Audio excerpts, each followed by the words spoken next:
Let's see. Yeah, you need to identify the virtues, discover the virtues, apply them, and keep at it. Practice. But Aristotle asks, to begin with, what is a virtue? And what he says is that a virtue is a midpoint between two extremes. Okay. Yeah.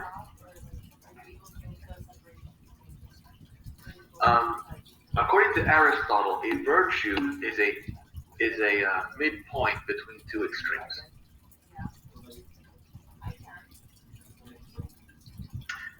Aim for the mean, right?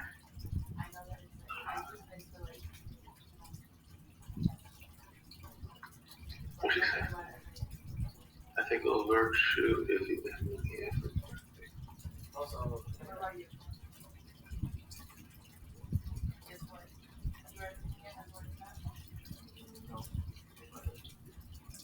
I don't understand what you wrote there. I don't understand what ethical virtue is. Daimonia.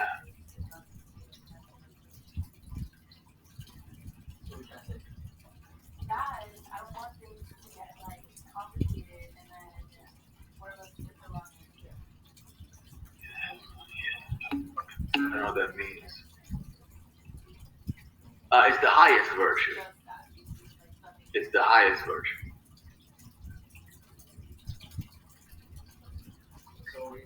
But he wants to know, he's going to go into what virtue in general means.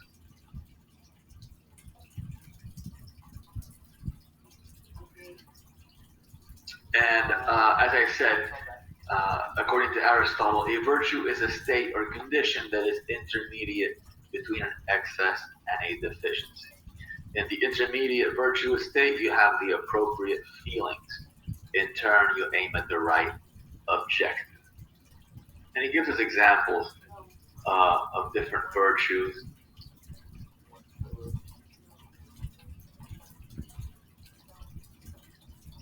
Courage is a virtue, right?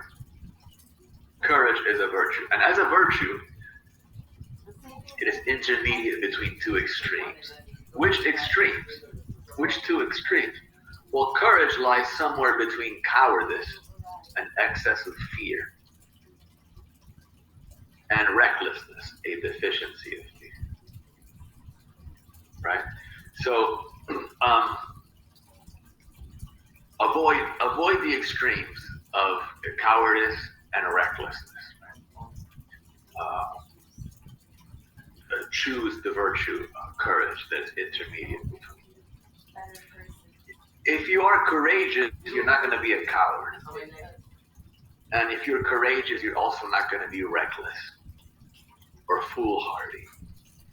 There are some people who think that courage is the same thing as recklessness. It's not.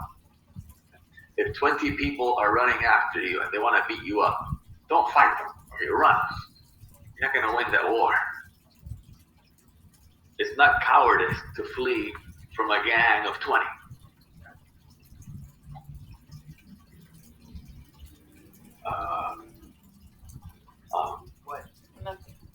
It would be reckless, foolhardy. So you should be spirited. You should be spirited. You gotta have some fighting spirit in there, right? You can't be a coward, but you cannot have so much spirit, right, that you're a fool.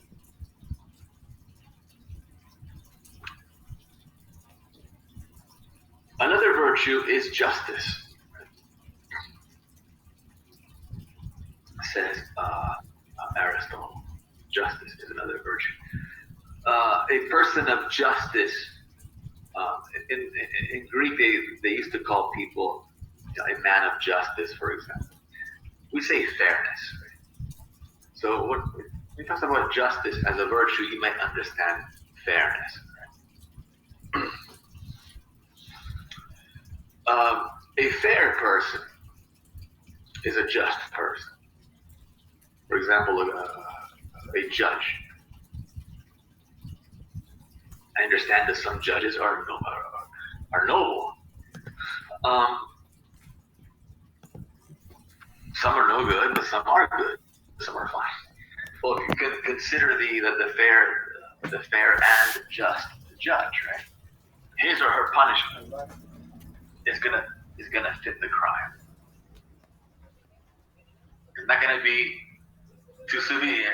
It's not gonna be too soft. So, for example, if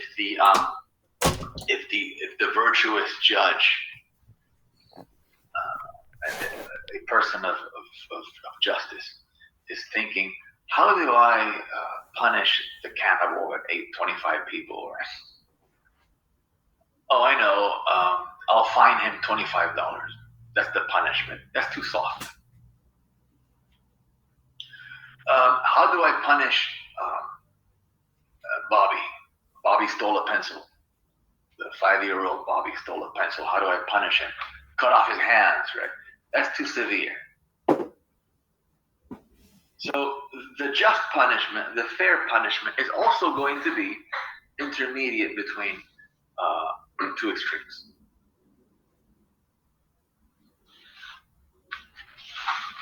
So again, he believes that virtues are intermediate between extremes, and he's giving us examples here.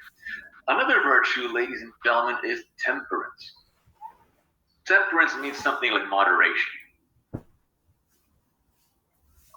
Right? A temperate person doesn't get drunk. Okay. A temperate person But I don't know what a crusher doesn't overeat. A temperate person isn't thinking about sex 24 hours a day. Temperance, self-restraint, moderation is another virtue, just like courage and justice. And it's intermediate between overindulgence, overeating, being driven by the appetites, being controlled by desires, and abstinence. Abstinence is when you refrain completely. Right? Abstemiousness is another word for it. You refrain from all of the physical pleasures. Right? According to Aristotle, it's bad to be the slave of the desires. To be a slave to your desire, of your desires. Right? It's bad. You're just another animal. You're just another animal. If you're controlled by your desires, you're just another non-human animal, right? But you also should enjoy yourself. You once in a while do have enjoy one whiskey, right? Enjoy a piece of cake. It's okay, right?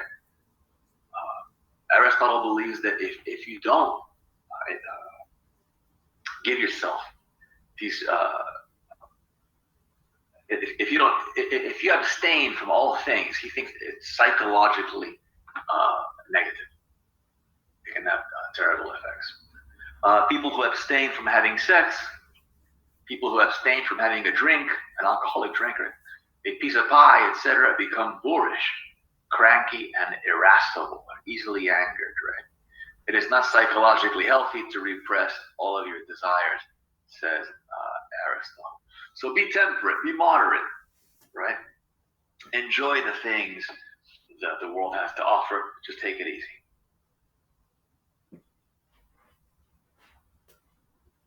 Don't do it. That's too much. You see, that's not.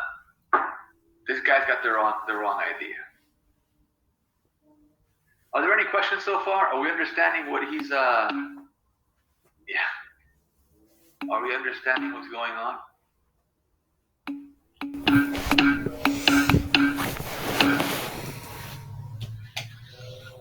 Let me know if you have a question. Then there's another virtue that he discovers, and it involves anger. Oh, if you study that gets rid of the anxiety. Another virtue involves anger. Aristotle believes that sometimes it is correct to be angry. nowadays, in 2022, we look down at people who are angry. We say, look at that man screaming, or look at that woman screaming. Look at that angry person. There must be something wrong with him or her. Not really. Sometimes the angry person is right. Okay? Sometimes anger is the right response.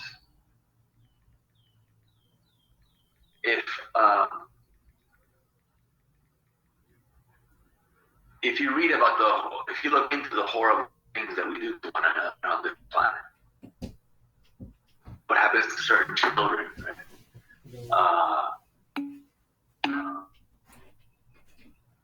Right? And we see what happens in the jails and the prison.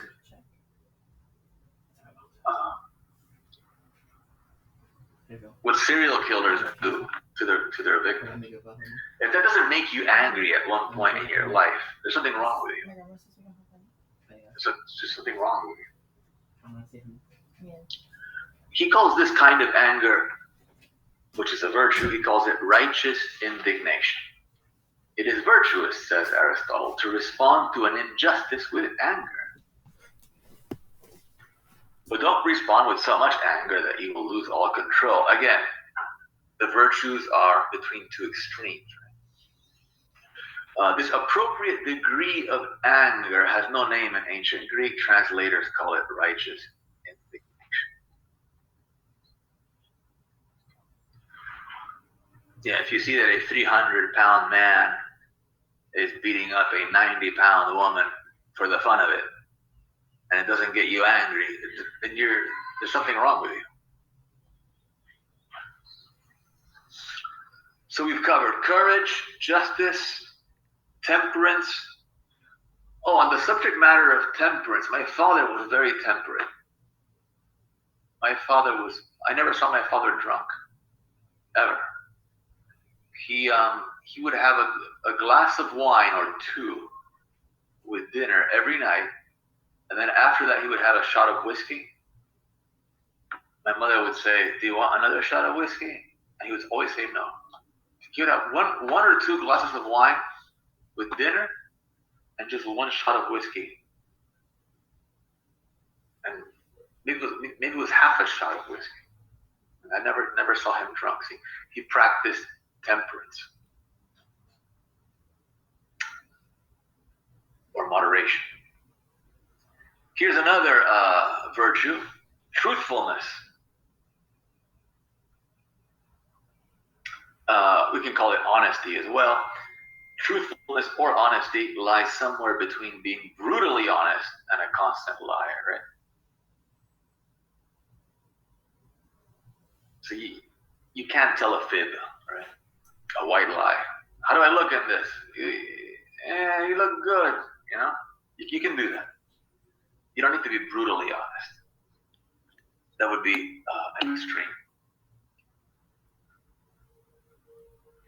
Yeah, well, he wasn't a perfect man by any means, but he had his good, yeah. And he was home every night with us. I had dinner with my mom and dad and my brother every night for 30 years or something. He was home every night at the dinner table.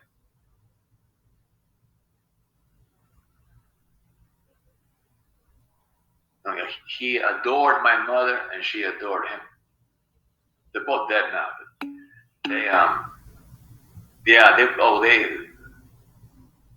They were in love forever. It's very rare.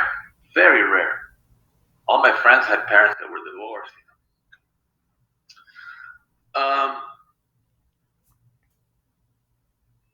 Truthfulness as another.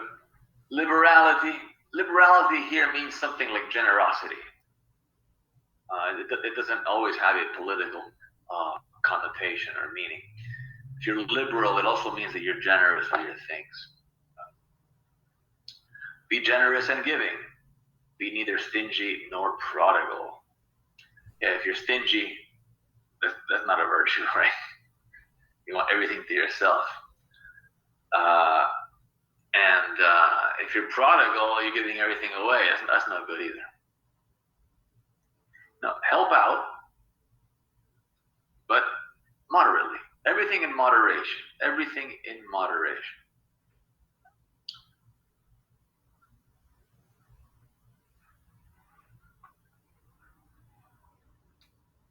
So Aristotle believes that if you know what these virtues are,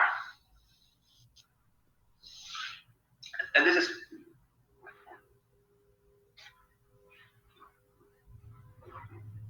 is something that I think Socrates and Plato would agree to.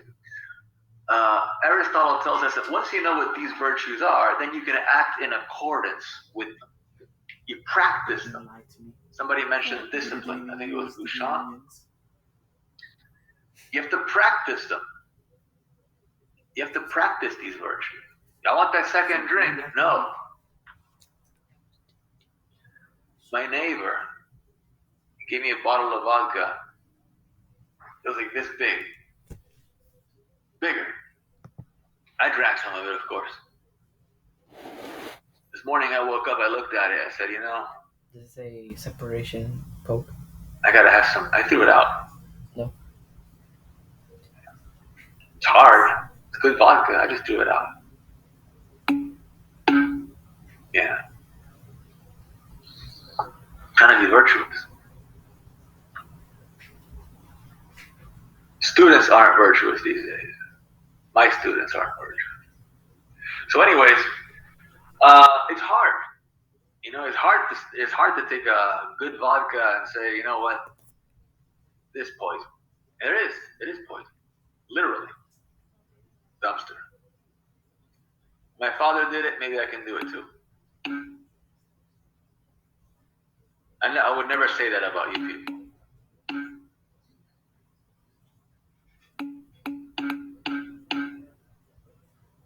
I esteem you.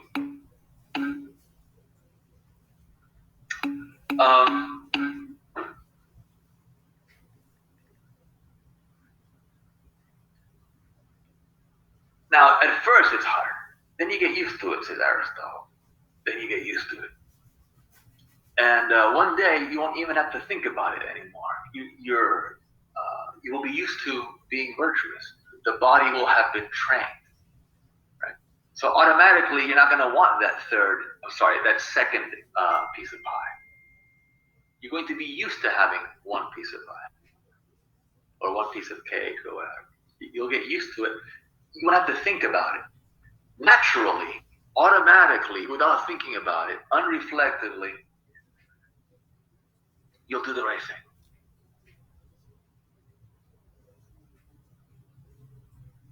And it will be second nature. If you practice, just as a drummer, right?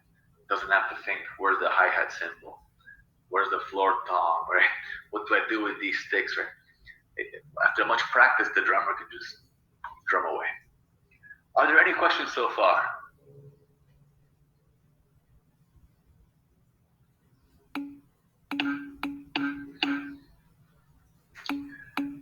Now, of course, there are going to be skeptics, right? There are going to be skeptics. And the skeptic is going to ask Aristotle, actually a skeptic did ask Aristotle, what is so good about these virtues? What is so good about these virtues? Aristotle, why should I be just or fair? Why should I be generous? Why should I be temperate? Why should I respond with the right degree of anger when I witness an injustice? Right? What's so good about these virtues?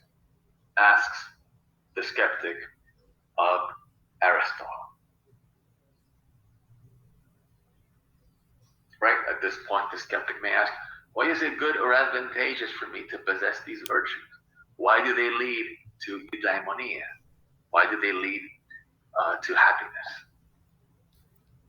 To me being excellent. Right? And Aristotle's answer is brilliant.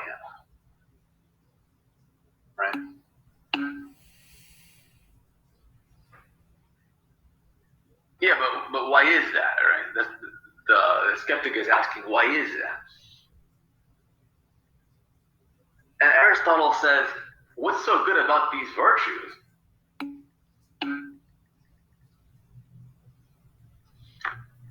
What's so good about these virtues, you ask?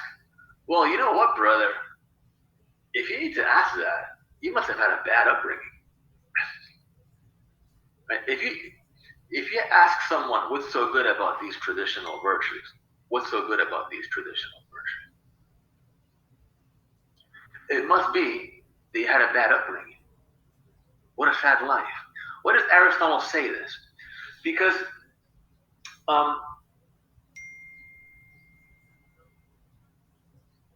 you know how we say of certain people, to know the guy is to love him. You ever heard us? You ever heard that? To know him is to love him, right? Or, oh, you know, Jane is such a great gal. Jane is such a great gal. To know her is to love her. To know her is to love her. Well, there are certain things, not only people, but there are certain things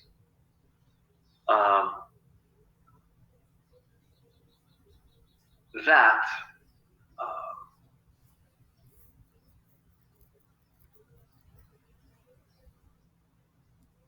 we can tell are clearly good when we experience.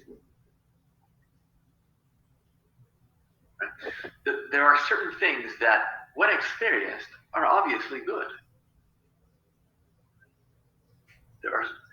They are obviously good. It's self-evident. So Aristotle is saying, look, the reason why you ask what's so good about these virtues, the reason why you're skeptical, Mr. Skeptic, about these virtues, is because you must not have ever experienced them. Because if you had experienced them, you would know that they're good. Because to experience them is to know that they are good. Suppose someone says, what's so great about Paris? Well, you must have never been there.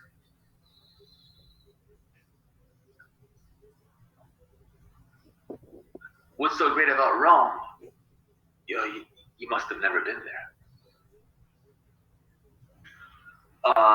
The skeptic asks, what's so great about these virtues? And Aristotle says, you must never have experienced them. You must have never experienced them.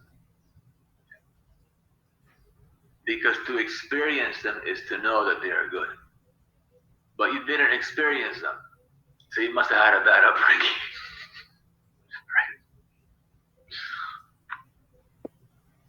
Right? Aristotle's answer to the skeptic is, listen, anybody can tell that the virtues are good. Anybody can tell that they are good.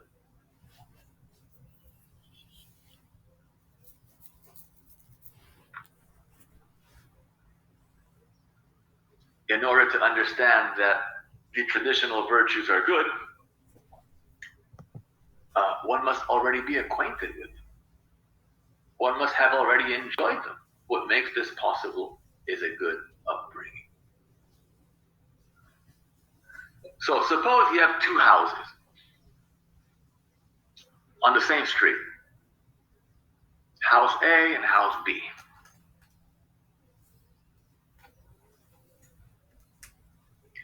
In House A,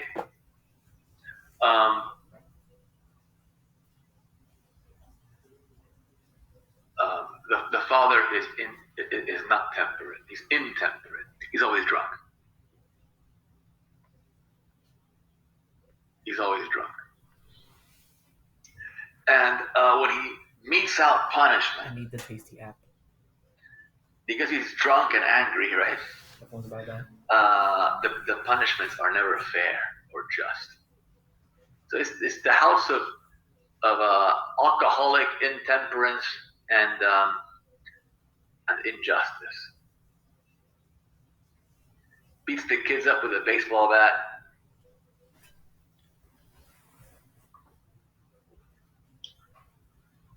Now in the other house,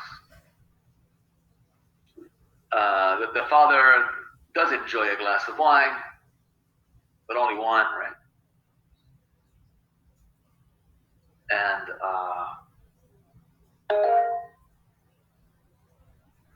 yes, Francois.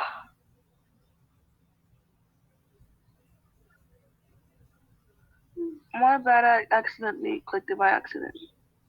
It's okay. So in the other house, right? The parents are moderate drinkers. The punishments are fair. If you do something wrong, if you get into trouble, maybe you go to your room for, I don't know, a couple of hours.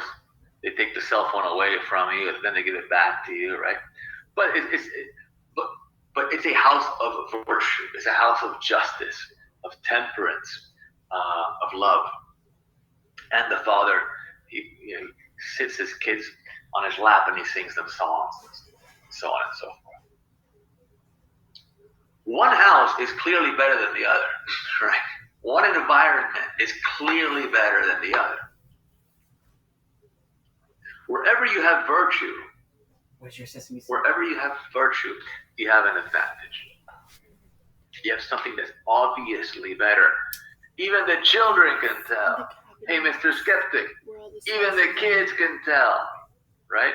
Because those kids that live in that house with that crazy man, whenever they get a chance, they go hang out with the other kids. They prefer to be in the other house, in the house where virtues are practiced. So even the kids know. Even the kids know. And perhaps even the animals, even certain animals can tell. So the question that the skeptic asks is really a stupid question. What's so good about these virtues? It's a stupid question that simply betrays that he or she, the skeptic, has not been acquainted with the virtues.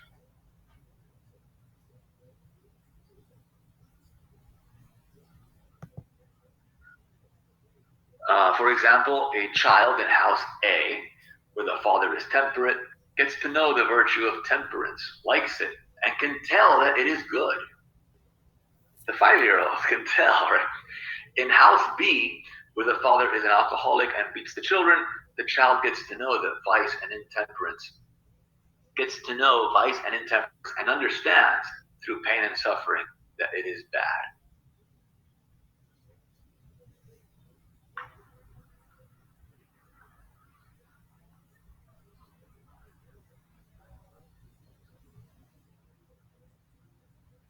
And of course, vice, alcoholism, drug addiction, and all that stuff is no good.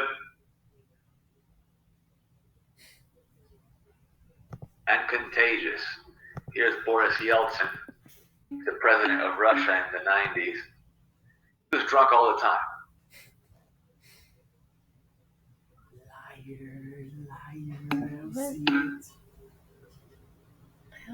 He was drunk all the time. You're almost like, I don't know, we got that too. So and Bill Clinton went over there and he got him drunk too, you see? That's not good.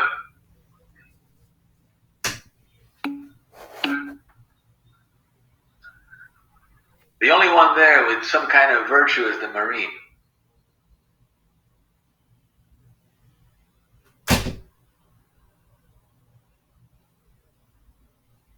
Okay, I will put up a summary of Aristotle's virtue ethics. And I think I have 5 minutes to answer any questions that you may have. Otherwise, I look forward to joining the session on Thursday. Oh, Thursday, the exam's at 1:30. 1:30, you have 90 minutes from 1:30 to 3. Yes, Gabriela? I was looking at the syllabus and I didn't see exactly how many chapters we're gonna go over for the midterm. All I see is that we're supposed to have gone over 1, 2, 3, 7, and 8 for the midterm, but I don't know if we've gone over all of them already, like 7 and 8. Yeah, well, you can read that on your own, right? Yeah, but are they included in the midterm? Yeah. Okay. Yeah. All right. So whatever. 1, 2, 3, 7, 8. Yeah.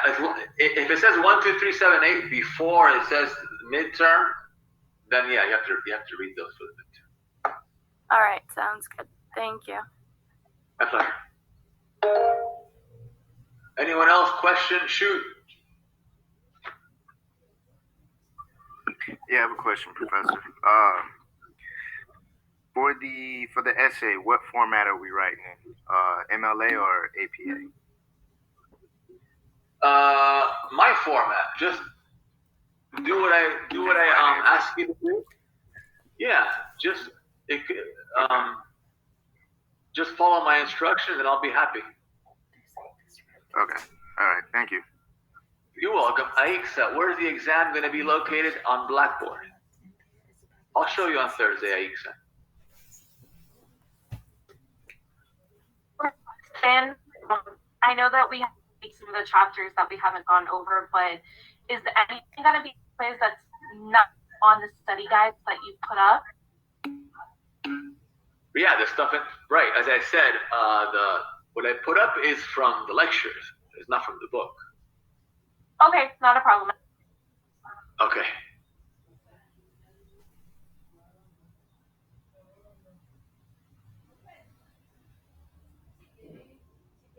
Tanisha, you have a question? Yes. Will we have access to this PowerPoint that you're using? Not the PowerPoint. Oh, okay. It's okay. It's okay. Not the PowerPoint, but you have the notes in the announcement section, Tanisha. Okay, thank you. Yes, Carolyn. You're welcome. Yes, Carolyn. Just log in as you usually do, and I'll take you to I'll show you how to get on the exam. For the exam, do we have to have our cameras on? I just want to know if I have to actually get dressed appropriately. No, you don't. It's not going to be proctored because each student gets different questions. Tell you about it. All right, Professor. Thank you so much for today. Have a wonderful evening. Oh, my pleasure. Bye, Professor. Have a good day. Bye, everyone.